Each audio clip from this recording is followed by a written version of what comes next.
भाग 8 सौंदर्य और संपूर्णता के सुझाव दिए और इस प्रकार अपने अवचेतन मन में बैठी नकारात्मक छवियों एवं नमूनों को बाहर निकाला जिनकी वजह से मेरे शरीर में रोग उत्पन्न हुआ था। कोई भी व्याधि आपके शरीर में प्रवेश नहीं कर सकती जब तक कि वो पहले मन में न प्रवेश करे, और जैसे ही आप सकारात्मक विचारों के जरिए उसे डुबोकर नष्ट करते हैं, आपका मन बदलने लगता है और आपका शरीर उसी के अनुकूल बनने लगता है। सभी प्रकार के उपचार का यही आधार है। आपके कार्य अद्भुत हैं और ये मेरी आत्मा, मेरा अवचेतन मन पूर्णतः समझता है। अवचेतन मन शरीर के सभी कार्यों को कैसे नियंत्रित करता है। जब आप जागते रहते हैं और जब आप बिस्तर पर सो जाते हैं, उस दौरान आपका अवचेतन मन कभी न थकने वाले माध्यम से आपके चेतन मन की सहायता के बगैर आपके शरीर के सभी अंगों को निरंतर चलाए रखता है। उदाहरण के लिए, जब आप सो रहे होते हैं, आपके दिल की धड़कन एक लयबद्ध रूप से चलती रहती है, फेफड़े अपना काम करते रहते हैं, आपकी सांसें अंदर बाहर चलायमान रहती हैं। ये सब वैसा ही चलता रहता है जैसा आपके जागे रहने में चलता है। आपका अवचेतन मन पाचन क्रिया, ग्रंथिमय स्त्राव तथा शरीर की अन्य अनेक रहस्यमय कार्यवाहियों को नियंत्रित करता है। चाहे आप सो रहे हो या जाग रहे हो, आपके सिर के बाल उगते रहते हैं। वैज्ञानिक हमें बताते हैं कि त्वचा से पसीना जागे रहने से ज्यादा सोते रहने में निकलता है।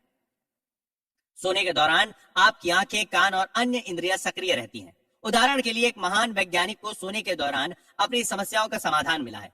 उन्होंने अपने समाधान सपने में देखे। कभी कभी आपका चेतन मन चिंता, व्याकुलता, भय और निराशा पैदा करके आपके हृदय, फेफड़े और पेट की सामान्य प्रक्रिया में बाधा उत्पन्न कर देता है। इस प्रकार के विचार आपके अवचेतन मन के व्यवस्थित संचालन में गतिरोध पैदा करते हैं। जब कभी आप मानसिक रूप से परेशान होते हैं तो सबसे बढ़िया उपाय यह है कि शांत हो जाएं। मन को धीरज दें और अपनी विचार प्रक्रिया पर विराम लगा दें। अपने अवचेतन मन से बात करें, उससे कहें कि वो शांतिपूर्वक दैवी नियम के अंतर्गत संयम बनाए रखे। आप देखेंगे कि आपके शरीर के सभी कार्य सामान्य हो गए हैं। याद रखें, आपको अपने अवचेतन मन को पूरे अधिकार और विश्वास के साथ कहना है। आप देखेंगे कि वह तुरंत आपके आदेश का पालन करेगा। आपका अवचेतन मन किसी भी कीमत पर हमेशा आपके जीवन को बनाए रखना और आपको स्वस्थ रखना चाहता है। वो आपको अपने बच्चों से प्यार करने के लिए प्रेरित करता है, जो अपने आप में जीवन बनाए रखने की नैसर्गिक इच्छा का रूप है। मान लो गलती से आपने कोई बुरा खाद्य पदार्थ खा लिया है, आपका अवचेतन मन आपसे उल्टी करवा देगा, आप उसे उगल देंगे। यदि आपने भूल से जहर खा लिया तो आपका अवचेतन मन उसे बेअसर करने की प्रक्रिया में लग जाएगा। यदि आप उसकी चमत्कारी शक्तियों के भरोसे अपने आप को पूरी तरह छोड़ देंगे तो आप पूरी तरह से स्वस्थ बन जाएंगे। पहली बात यह समझ लेनी है कि आपका अवचेतन मन हमेशा काम कर रहा है। वो दिन रात सक्रिय है, चाहे आप उसके अनुरूप काम करें या ना करें। आपका अवचेतन मन आपके शरीर का निर्माता है, किंतु आप इसका एहसास नहीं कर पाते क्योंकि उसकी कार्य प्रणाली बहुत ही शांतिपूर्ण और बेआवाज है। आपका कामकाज हरदम चेतन मन से रहता है, अवचेतन मन से नहीं।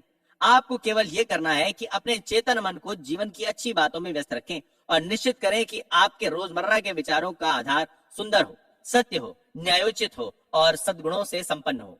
अब जबकि आप हृदय से जान गए हैं कि आपका अवचेतन आपके रोजमर्रा के विचारों के अनुकूल अभिव्यक्त करता है, पुनर्निर्माण कर प्रदर्शित करता है, तो आज ही से अपने चेतन मन को अपने नियंत्रण में रखना सीखें। याद रखें, जैसे पानी पाइप में जाकर उसका आकार लेकर बहने लगता है, ठीक उसी प्रकार जीवन का नियम भी आपके अंदर आपके विचारों की प्रवृत्तियों के अनुरूप बहता है। मन में विश्वास जमा लें कि आपके अवचेतन की उपचार प्रक्रिया का आपके अंदर प्रवाह हो रहा है और चारों ओर सौंदर्य, स्वास्थ्य, शक्ति, आनंद एवं खुशहाली का साम्राज्य है। इस भावना को सजग रखकर उसे अपना प्रिय साथी बनाएं। विश्वास करें कि ये जीवन धारा आपके भीतर निरंतर बह रही है, स्फूर्ति दे रही है, आपको समृद्ध कर रही है। उसकी प्रतिक्रिया ठीक ऐसी ही होगी, आपके विश्वास के अनुकूल होगी। एक बहुत ही प्रसिद्ध उदाहरण है जिसका उल्लेख फ्रांस के चिकित्सा विभाग के संग्रहालय के रिकॉर्ड में भी किया गया है। फ्रांस की मैडम बायर का है।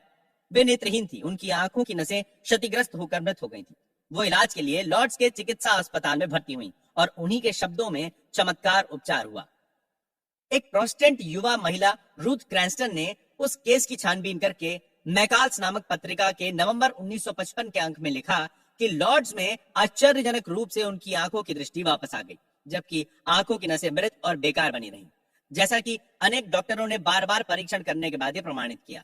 1 महीने बाद दोबारा परीक्षण में पाया गया कि उनकी देखने की शक्ति सामान्य हो गई है, किंतु पहले जैसा कि मेडिकल परीक्षण में बताया गया था, वे मृत आंखों से देख रही थी।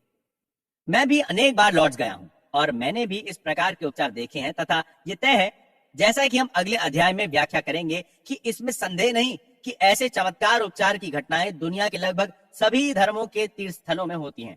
जैसा कि हमने कहा कि तीर्थ स्थल के किसी पवित्र जल से मैडम बायर का उपचार नहीं हुआ, बल्कि उनके अपने अवचेतन मन ने उनकी आंखों की रोशनी लौटाई, जिसको मन की आत्मा ने चमत्कारी शक्ति प्रदान की।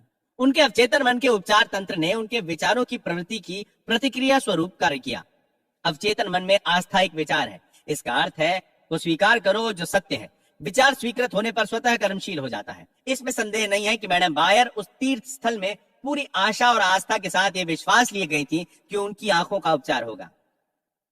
उनके अवचेतन मन ने उसी के अनुकूल प्रतिक्रिया स्वरूप उपचार तंत्र को जागृत कर दिया।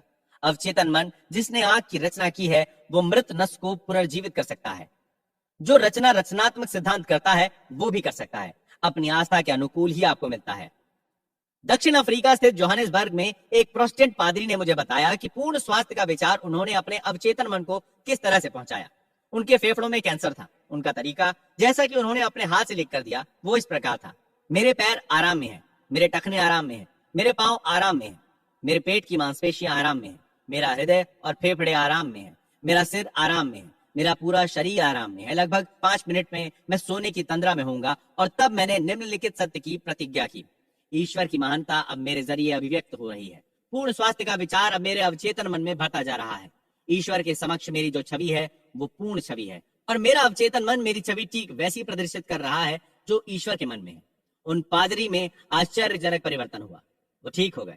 ये एक आसान और साधारण तरीका है जिसकी मदद से पूर्ण स्वास्थ्य का विचार आपके अवचेतन मन में पहुंचाया जा सकता है। दूसरा तरीका अनुशासित अथवा वैज्ञानिक परिकल्पना है, जिसके माध्यम से पूर्ण स्वास्थ्य का संदेश अवचेतन मन में पहुंचाया जा सकता है। मैंने एक व्यक्ति जो लकवे से पीड़ित था से कहा कि वो अपने मन में स्पष्ट कल्पना करे कि वो अपने कार्यालय में चारों ओर चल रहा है, मेज को हाथ लगाता है, टेलीफोन उठाकर फोन पर बात करता है, और वो सब काम करता है जो ठीक हो जाने के बाद करेगा। मैंने उसे स्पष्ट रूप से समझाया कि यह विचार और पूर्ण स्वस्थ होने का उसका मानसिक विचार अवचेतन मन की ओर से स्वीकार कर लिया जाएगा। उसने अपनी भूमिका दक्षता से निभाई और एहसास किया कि वो दोबारा अपने कार्यालय में पहुंच गया है। उसे मालूम था कि वो अपने अवचेतन मन को एक निश्चित काम सौंप रहा है जिस पर वो काम करेगा। उसके अवचेतन मन में वो फिल्म थी जिस पर ये चित्र अंकित था। कई सप्ताह के इस मानसिक चित्र को मन में बार बार बैठाने के बाद एक दिन पूर्व नियोजित योजना के तहत टेलीफोन की घंटी बजी और बार बार बजती रही, जबकि उसकी पत्नी और नर्स दोनों बाहर गई थी। टेलीफोन करीब 12 फीट दूर रखा हुआ था। फिर भी वो उसका उत्तर देने में सफल हो गया और तभी से वो ठीक हो गया। उसके अवचेतन मन की उपचार शक्ति ने उसकी मानसिक कल्पना को प्रतिक्रिया स्वरूप स्वीकार कर लिया और उपचार की प्रक्रिया आरंभ हो गई। उस व्यक्ति में मानसिक बाधा उत्पन्न हो गई थी जिसकी वजह से मस्तिष्क के आवेग उसके पैर तक नहीं जा पा रहे थे। इसीलिए वो कहता कि वो चल नहीं सकता। जब उसने ध्यान हटाकर अपने में मौजूद उपचार तंत्र पर लगाया तो उसमें केंद्रित ध्यान के जरिए शक्ति का संचार हुआ, जिसकी वजह से वो दोबारा चल पाया। विश्वास के साथ आप जो भी प्रार्थना में मांगोगे आपको मिल जाएगा। आपका अवचेतन मन आपके शरीर की प्रमुख प्रक्रियाओं को नियंत्रित करता है और सभी समस्याओं का समाधान करता है। सोने से पहले अपने अवचेतन मन को एक विशिष्ट मांग प्रेषित करें और उसकी जादुई शक्ति को अपने काम में लाएं। जो कुछ आप अपने अवचेतन मन पर अंकित कर रहे हैं वो आकाश के पटल पर परिस्थितियों, अनुभवों और घटनाओं के रूप में अभिव्यक्त हो जाता है। इसीलिए आपको अपने चेतन मन के सभी विचारों और धारणाओं पर सावधानी से नजर रखनी चाहिए। क्रिया और उसकी प्रतिक्रिया का सिद्धांत सर्वव्यापी है। आपका विचार क्रिया है और अवचेतन मन की स्वाभाविक प्रतिक्रिया आपके विचार की प्रतिक्रिया है। सभी प्रकार की निराशा का कारण अपूर्ण इच्छाएं होती हैं। यदि आप अड़चनों, विलंब और परेशानियों में फंसे रहेंगे तो आपका अवचेतन मन भी उसी के अनुकूल रहेगा और इस प्रकार आप अपना ही नुकसान कर रहे हैं। जीवन का नियम आपके माध्यम से पूर्ण लय और एक रूपता के साथ प्रवाहित होगा। यदि आप विश्वास के साथ ये प्रतिज्ञा करें, मेरा विश्वास है कि अवचेतन मन जिसने मुझे ये इच्छा दी है वो अब मेरे माध्यम से उसे पूरी कर रहा है, ये सभी बाधाओं का अंत करेगा। चिंता, व्याकुलता और भय आपके हृदय, फेफड़ों और अन्य अंगों की सामान्य गति में अवरोध पैदा करते हैं। अपने अवचेतन मन को यदि प्रेम, सौहार्द, स्वास्थ्य और शांति का संदेश देंगे तो आपके शरीर के सभी अवयव दोबारा सामान्य हो जाएंगे। आपके चेतन मन को सर्वोत्तम आशाओं से व्यस्त रखें और आपका अवचेतन आपके रोजमर्रा के विचारों को पूरी वफादारी से पुनः प्रस्तुत करेगा। हमेशा मंगलमय अंत की या अपनी समस्या के समाधान की कल्पना करें और पूर्णता के रोमांच का एहसास करें। और आप जो कल्पना करते हैं या महसूस करते हैं वो आपका मन स्वीकार करेगा और उसका परिणाम देगा।